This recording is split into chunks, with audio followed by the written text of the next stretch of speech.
जय हिंद महारथियों। मैं सूरज कुमार और आपका स्वागत है रीडिंग प्लेस में। तो आज अपने लोग एमसीक्यू वाले क्लास हिस्ट्री का महत्वपूर्ण क्वेश्चन करने वाले हैं। ये जो है इस वीडियो का पार्ट 3 होगा। इससे पहले 2 वीडियो पहले ही अपलोड किया जा चुका है। तो जिन विद्यार्थियों ने उन वीडियो को नहीं देखा है कृपया जा कर के उसे भी देख लें। ठीक है, तो चलिए अब स्टार्ट करते हैं अपना आज का एमसीक्यू वाला क्लास। तो यहाँ पे सबसे पहला क्वेश्चन आता है आपके सामने में किस अंग्रेज सैनिक अधिकारी या जनरल ने झांसी की रानी को यह कहते हुए श्रद्धांजलि दी कि यहाँ वह औरत सोई हुई है जो विद्रोहियों में एकमात्र मर्द है। यानी कि ये जो है कौन कहा था ये बात कि यहाँ जो है झांसी की रानी के बारे में, यहाँ सोई हुई विद्रोहियों में एकमात्र मर्द है। तो आपके सामने में यहाँ पे 5 ऑप्शन है। तो बता सकते हैं कौन है। कैंपबेल ने कहा या हडसन ने कहा या ह्यूरोज ने कहा। तो क्या हो जाएगा इसका राइट आंसर? तो इसका राइट आंसर हो जाएगा ह्यूरोज कहा था। तो देखिए इस तरह से इसको याद कर सकते हैं। जैसे यहाँ पे बोल रहा है ना कि झांसी की रानी को किसने, है ना, विद्रोहियों में एकमात्र मर्द कहा, यानी कि तारीफ़ कर रहा है। तो रानी का तारीफ़ कौन करेगा? हीरोज, है ना, हीरो। तो बस ये एक याद करने का एक तरीका है, इसको अन्यथा में नहीं लीजिएगा। ठीक है, तो देख सकते हैं यहाँ पे खूब लड़ी मर्दानी वो तो झांसी वाली रानी थी, है ना। तो चलिए अब यहाँ पे नेक्स्ट सवाल पे चलते हैं। तो इससे रिलेटेड यहाँ पे बात है, कह रहा है 1857 के विद्रोह के दौरान जो है जनरल ह्यूरोज जो है सो झांसी की जिन्होंने झांसी पर कब्जा कर लिया था, तब जा कर के झांसी की रानी जो है सो कहाँ पे युद्ध करते हार गई थी? तो ग्वालियर में। ठीक है, ग्वालियर जगह का नाम है, वहीं पे हार गई थे। तब ह्यूरोज ने वो बात कहा गया था कि विद्रोहियों में जो है यहाँ सोई हुई जो है सो विद्रोहियों में एकमात्र मर्द है, झांसी की रानी के बारे में बोला था। ठीक है, समझ में आ गया। तो चलिए अब नेक्स्ट सवाल पे चलते हैं। तो नेक्स्ट सवाल है आपका कि निम्नलिखित में से ब्रिटिश शासन के दौरान भारतवर्ष के अंतर्गत निर्वीकरण यानी कि डिफॉरेस्टेशन, निवर्णीकरण, ठीक है, यानी कि डिफॉरेस्टेशन का मुख्य कारण क्या था? यहाँ पे मुख्य कारण पूछ रहा है। कारण और भी हो सकते हैं लेकिन मुख्य कारण कह रहा है। तो इसका मुख्य कारण हो जाएगा ऑप्शन नंबर बी। मुख्य कारण क्या हो जाएगा? Option number B. तो क्या कर रहा है ऑप्शन नंबर में बी में? कर रहा है विस्तारित खेती की मांग को पूरा करने के लिए भूमि को उत्पन्न करना, यानी कि भूमि हमको अधिक से अधिक चाहिए भूमि। तो निवर्णीकरण यानी कि डिफॉरेस्टेशन मतलब क्या होता है? डिफॉरेस्टेशन मतलब होता है वनों को काटना, है ना, वनों को काटना, वन की संख्या को कम करना, यानी कि वनों में ह्रास आना। देखिए यहाँ पे मुख्य कारण कहा गया है इसलिए बी लगेगा, नहीं तो इसका जो है आंसर जो है सो आपका ए भी सही होगा। ठीक है, क्यों? नियोजित वन की मांग को पूरा करने के लिए, चाय कॉफ़ी का वृक्षारोपण करने के लिए, इसलिए वन काट रहा था। रेलवे मार्ग पर तख्ता को कहा जाता था स्लीपर, है ना, स्लीपर लगाने के मांग को पूरा करने के लिए भी क्या किया जाता था? पेड़ सबको काटा जाता था। ठीक है, तो लेकिन यहाँ पे मेरे से क्या पूछा गया है? अपने लोग से पूछा गया है मुख्य कारण, है ना, डिफॉरेस्टेशन का। तो यही खेत की मांग को पूरा करने के लिए, ठीक है, ज़मीन की आवश्यकता था। तो देख सकते हैं इसके बारे में, देख रहे हैं यहाँ पे कैसे, यहाँ पे ये जंगल है, ठीक है, इसको जंगल को काट के डिफॉरेस्टेशन कर दिया, यानी कि इसको, है ना, निवर्णीकरण कर दिया गया है, ताकि यहाँ पे से अभी जंगल नहीं रहेगा तो खेत रहेगा, तो खाली जगह हो गया था, अब इसमें खेती भी कर सकता है, कुछ भी कर सकता है। तो वही कह रहा है करने के लिए किया गया था, है ना। मुख्य कारण क्या था? तो विस्तृत खेती की मांग को पूरा करने के लिए भूमि की आपूर्ति करना था। उसी क्या होता है? निवर्णीकरण का तात्पर्य होता है वन का विनाश। ठीक है, तो राइट आंसर इसका क्या हो जाएगा? राइट आंसर हो जाएगा इसका ऑप्शन बी। तो चलिए अब नेक्स्ट सवाल पे चलते हैं।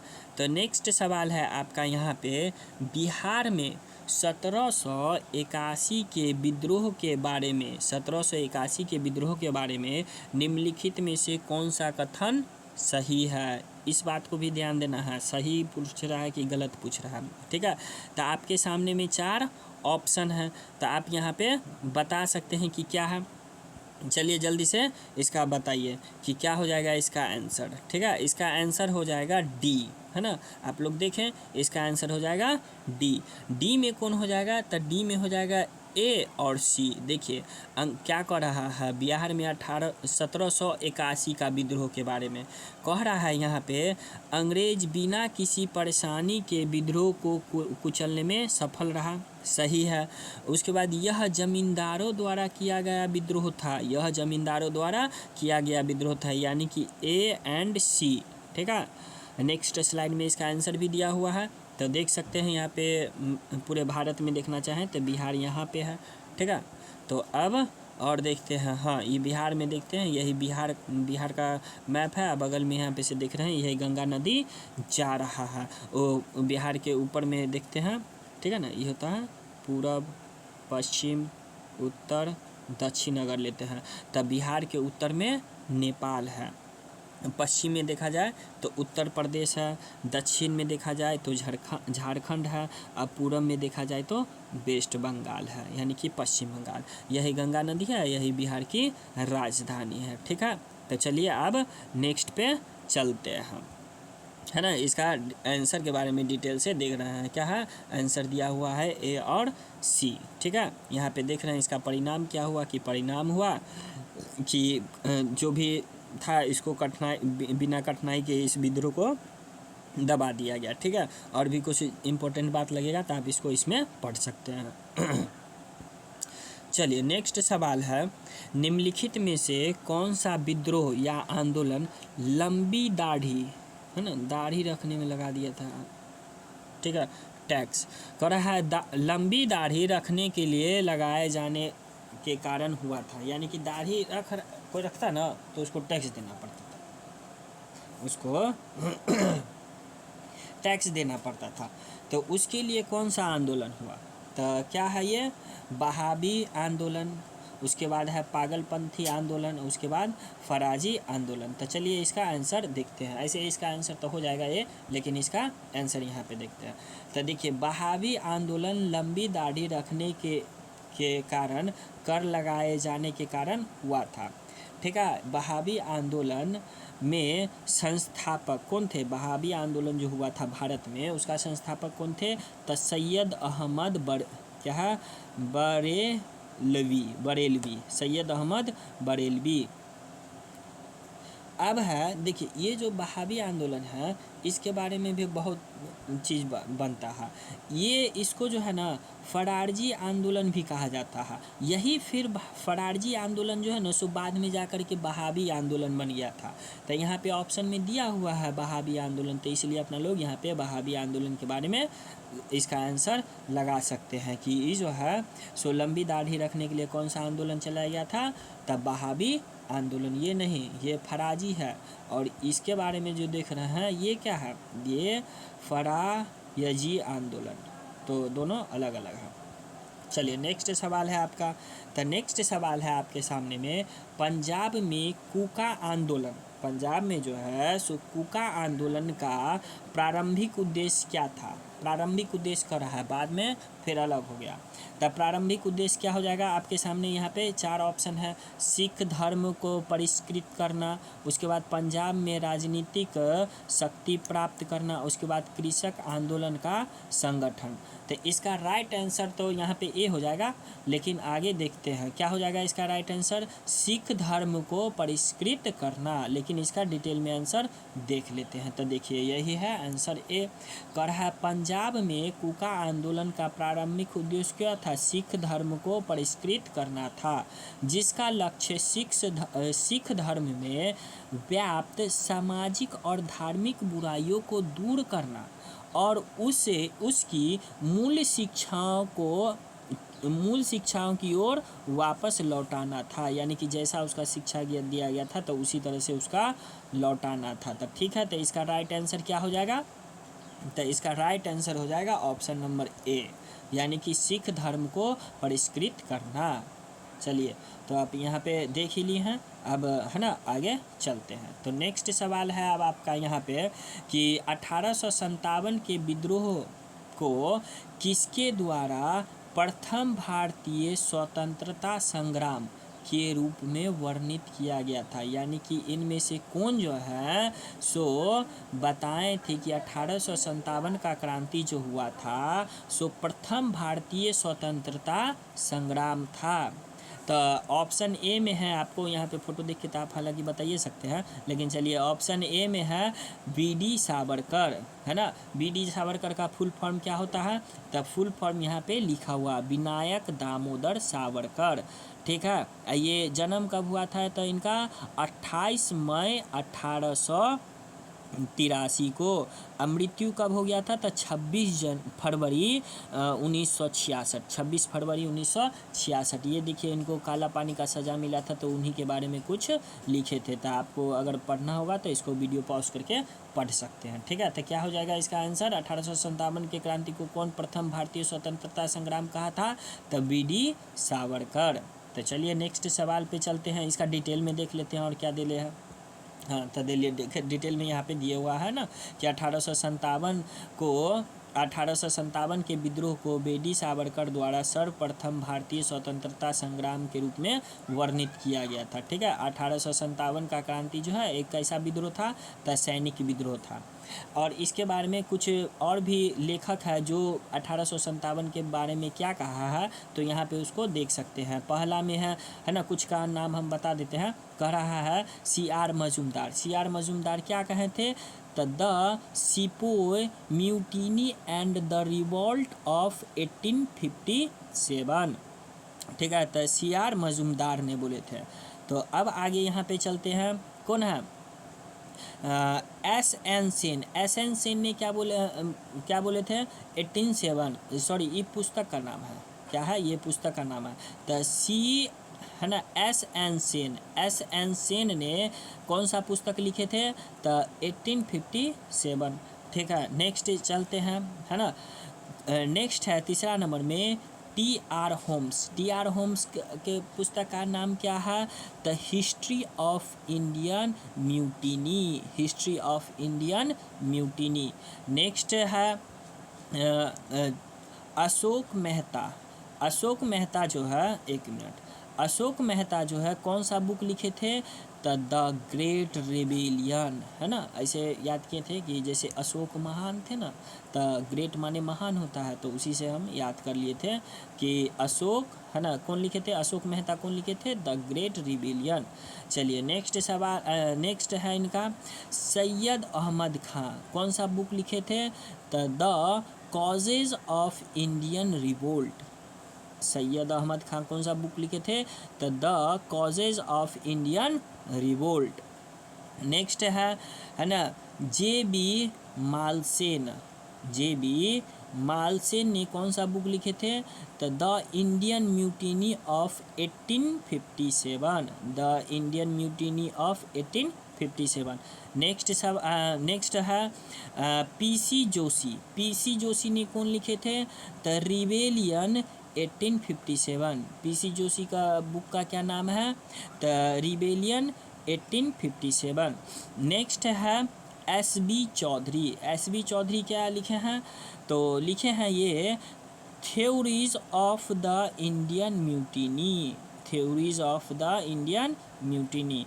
तो ठीक है, तो यहाँ पे आपका इनका मिल गया। ये बहुत ही बार एग्ज़ाम में पूछा जाता है, बहुत ही इम्पोर्टेंट सवाल है सभी एग्ज़ाम के लिए। तो चलिए अब नेक्स्ट सवाल पे चलते हैं। नेक्स्ट सवाल है आपका 7 नंबर क्वेश्चन कि बंकिम चंद्र चट्टोपाध्याय या बंकिम चंद्र चटर्जी भी बोल सकता है या चट्टोपाध्याय भी बोल सकता है, तो कन्फ्यूज़न नहीं करना है। तो बंकिम चंद्र चट्टोपाध्याय के आनंद मठ बुक का नाम है। आनंद मठ में किस विद्रोह का उल्लेख किया गया? ये जो आनंद मठ है बुक का नाम है, देख सकते हैं यहाँ पे, है ना, आनंद मठ। बंकिम चंद्र चटर्जी या चट्टोपाध्याय लिखे थे। तो इसमें जो है सो किस विद्रोह का उल्लेख किया गया है ना। आपके सामने में 5 ऑप्शन है, सन्यासी विद्रोह या संथाल या नील, किसका विद्रोह का किया गया था? तो आपका राइट आंसर हो जाएगा सन्यासी विद्रोह का। ठीक है, यहाँ पे बुक देख सकते हैं, तो इसी तरह का बुक लिखे थे। ठीक है, इसका डिटेल में देख लेते हैं। तो यहाँ पे बोल रहा है ऑप्शन नंबर ए है ना, बंकिम चंद्र चट्टोपाध्याय आनंद मठ में सन्यासी विद्रोह का उल्लेख किया गया है। 1763 का सन्यासी विद्रोह भारत के बंगाल में प्रारंभ हुआ था। तो सन्यासी विद्रोह कहाँ हुआ था? तो भारत के बंगाल में हुआ था। ये जो यानी कि उपन्यास है, बुक उपन्यास आनंद मठ, ये कब प्रकाशन में आया था? तो 1882 में प्रकाशन में आया था। ठीक है, अब यहाँ पे एक ठो और नया टॉपिक दिले है कि ये संथाल विद्रोह, ये इसके बारे में खूब पूछते रहता है कि कब से कब हुआ था। 1855 से 56 में संथाल विद्रोह हुआ था। यह भारत का सबसे हिंसक आदिवासी विद्रोह था। पूछ देता है सवाल कि सबसे हिंसक आदिवासी विद्रोह कौन सा था ब्रिटिश काल में? तो संथाल विद्रोह कब हुआ था? तो 1855 से 56 में। ठीक है, नील आयोग का गठन कब हुआ था? है ना, नील आयोग का गठन हुआ था 1860 में। ठीक है, तो अब आगे चलते हैं। तो नेक्स्ट सवाल है आपका कि 1857 की क्रांति को भारतीय स्वतंत्रता का प्रथम युद्ध था, यह किसने कहा? देखिए फिर से रिपीटेशन सवाल हो गया, वहाँ पे एक सवाल यह भी आया था। तो क्या है इसका? ऑप्शन सी यानी कि बी.डी. सावरकर। ठीक है, क्या हो जाएगा इसका? Option C V D. सावरकर। ठीक है, तो इसके बारे में डिटेल में पढ़ सकते हैं। कौन हो गया था? तब भारतीय स्वतंत्रता का प्रथम युद्ध कौन कहे थे? तब बी.डी. सावरकर ने कहा था। उन्होंने 1909 में लिखी अपनी पुस्तक, बी.डी. सावरकर का पुस्तक का क्या नाम है? कब, है ना, तो देखिए the Indian war of independence, the Indian war of independence कब लिखा गया था? तो 1909 में। इस विद्रोह को इसी नाम से संबोधित किया गया था, यानी कि 1857 के विद्रोह को क्या नाम से संबोधित किया गया था? तब भारतीय स्वतंत्रता का प्रथम युद्ध के नाम से संबोधित किया गया था। किस पुस्तक में? The Indian war of independence. ये बुक कौन लिखे थे? तब बी.डी. सावरकर लिखे थे। ठीक है, और देखते हैं यहाँ पे इसके बारे में कुछ डिटेल। ये जो 1857 का सैनिक विद्रोह जो हुआ था तो कब हुआ था? तो 10 मई 1857 को। ठीक है, कहाँ से प्रारंभ हुआ था? तब मेरठ से प्रारंभ हुआ था। तो 1857 का विद्रोह 10 मई 1857 से प्रारंभ हुआ था। मेरठ से स्टार्ट हुआ था। ठीक है, यहाँ पे देख लीजिए एक ठो और है ना, C.R. मजूमदार का कथन क्या है? देखिए ये बोल रहे हैं 1857 का विद्रोह न तो प्रथम और न ही राष्ट्रीय और न ही स्वतंत्रता संग्राम था। ले अजीबे बात कर दिया, है ना। वहाँ पे बोल रहा है कि खैर चलिए मजूमदार बरखुरदार। ठीक है, तो ऐसे याद रखते हैं। कहते हैं कि बरखुरदार ये नहीं तो प्रथम था, ये नहीं राष्ट्रीय था, नहीं स्वतंत्रता संग्राम था। तो ऐसे याद रखना है, मजूमदार बरखुरदार करके। ठीक है, C.R. मजूमदार का कथन था। चलिए नेक्स्ट सवाल पे चलते हैं। नेक्स्ट सवाल है कि 1857 के विद्रोह के नेता वीर कुंवर सिंह जो है सो किस स्थान से संबंधित थे? सो बताना है। आपके सामने में 4 ऑप्शन है, तो 4 ऑप्शन यहाँ पे देख सकते हैं। तो क्या हो जाएगा इसका आंसर? इसका आंसर हो जाएगा जगदीशपुर। ठीक है, इसका आंसर क्या हो जाएगा, जगदीशपुर, यानी कि option B is the right answer, Jagdishpur के थे ये। ठीक है, यहाँ पे जो है इसका आंसर गलत दिया हुआ है, ऑप्शन ए सी दे दिया हुआ है, लेकिन यहाँ पे ऑप्शन बी होगा, जगदीशपुर। ठीक है, यहाँ पे भी गलत है। तो 1857 के नेता वीर कुंवर सिंह जगदीशपुर स्थान से संबंधित थे। यह बिहार के भोजपुर जिला, ओ बिहारी बाबू, ठीक है, यानी कि जगदीशपुर जो है सो कहाँ है, बिहार के भोजपुर जिला से है। ठीक है, तो यहीं पे से हुआ था। ये क्या थे, एक उज्जैनी राजपूत घराने से संबंधित थे। कौन, वीर कुंवर सिंह। अब आगे चलिए, यहाँ पे ये जो है उन्होंने 80 वर्ष की आयु में 1857 के विद्रोह में सक्रिय रूप से भाग लिया था। देखिए, जब आदमी रिटायर हो जाता है, ये वीर कुंवर सिंह उस समय विद्रोह करना स्टार्ट किए थे। ठीक है, तो चलिए आप यहाँ पे देख सकते हैं आगे चल के 26 अप्रैल 1858 को वीर कुंवर सिंह का मृत्यु हो गया। ये भी सवाल पूछता है। 26 अप्रैल 1858 को वीर कुंवर सिंह का मृत्यु हो गया था। और तब मृत्यु के बाद कौन संभाला था, है ना। तब मृत्यु के बाद जो है उनके भाई अमर सिंह ने जो है सो ये संघर्ष को जारी रखा दिसंबर 1858 तक। ठीक है, देखिए अंत में क्या हुआ, विलियम टेलर और वेंसेट आयर ने जगदीशपुर में विद्रोह को दबा दिया। यानी कि विलियम टेलर, ठीक है, टेलर मास्टर विलियम टेलर, और कौन है एगो, वेंसेट आयर, है ना। दोनों टेलर आया, है ना, आयर आया और क्या कर दिया, जगदीशपुर के विद्रोह को दबा दिया। ठीक है, तो इसका ऑप्शन याद रखना है, क्या होगा, जगदीशपुर। ठीक है, इसका बी हो जाएगा राइट आंसर। चलिए नेक्स्ट सवाल पे चलते हैं। नेक्स्ट सवाल है यहाँ पे, और लास्ट सवाल है आज का, ओवर का लास्ट बॉल। तो सवाल है यहाँ पे, किसके नेतृत्व में संताल विद्रोह, यानी कि 1855 से 56 हुआ था। संथाल विद्रोह जो है सो किसके नेतृत्व में हुआ था। ठीक है, तो देख लेते हैं कि कौन सा है। राजकुमार शुक्ल, उसके बाद है SN सिन्हा, उसके बाद है सहजानंद सरस्वती। इसमें से एक से अधिक या उपयुक्त में से कोई नहीं। तो पता है बरखुरदार, इसमें से कोई नहीं इसका आंसर हो जाएगा, कोई भी नहीं है ना। देखिए संथाल विद्रोह हुआ था यहाँ पे, ये सब हुरार की तरह तीर निकाल ले है। चलिए अब आगे चलते हैं, तो इसके डिटेल में पढ़ते हैं। तो करा है ना ऑप्शन ई, करा है संथाल विद्रोह जो 1855 से 56 में हुआ था, तो उनका मेन नेतृत्व किसने किया था। तो देखिए 4 भाई है। पहले है सिद्धो भैरव, यहाँ पे कौन होगा, ठीक है, सिद्धो भैरव चांद और कान्हू, ये चारों भाई मिल करके इस विद्रोह का, संथाल विद्रोह का नेतृत्व किए थे। संथाल विद्रोह एक प्रसिद्ध आदिवासी विद्रोह था। पूछ देगा कि संथाल विद्रोह कैसा विद्रोह था, तो आदिवासी विद्रोह था। ये कहाँ हुआ था, तो ये जो है इस विद्रोह का प्रमुख क्षेत्र कहाँ था, तो दामन एक कोह यानी कि संथाल परगना कहाँ पड़ता है ये, तो भागलपुर से राजमहल की पहाड़ियों का क्षेत्र, यानी कि संथाल परगना में दामन एक कोह के नाम से जाना जाता है। और कहाँ पड़ता है ये, भागलपुर से राजमहल की पहाड़ियों तक का क्षेत्र आता है। ठीक है, तो इसका ऑप्शन ई हो जाएगा। तो अब यहाँ पे हो गया सारा का सारा क्वेश्चन। तो ठीक है, तो आप अगर बताइएगा कि ये वीडियो आपको कैसा लगा, इसमें कुछ अगर चेंज करना हो, ठीक है, चेंज करना हो तो उसको भी बताइएगा। अगले नेक्स्ट वीडियो में उसको चेंज करके आपके सामने में लाया जाएगा। अगर वीडियो अच्छा लगा हो तो लाइक कर दीजिएगा, है ना, सब्सक्राइब कीजिएगा और शेयर भी कर दीजिएगा। ठीक है, कोई भी सुझाव रहेगा तो उसको कमेंट बॉक्स में नीचे में आप बता सकते हैं।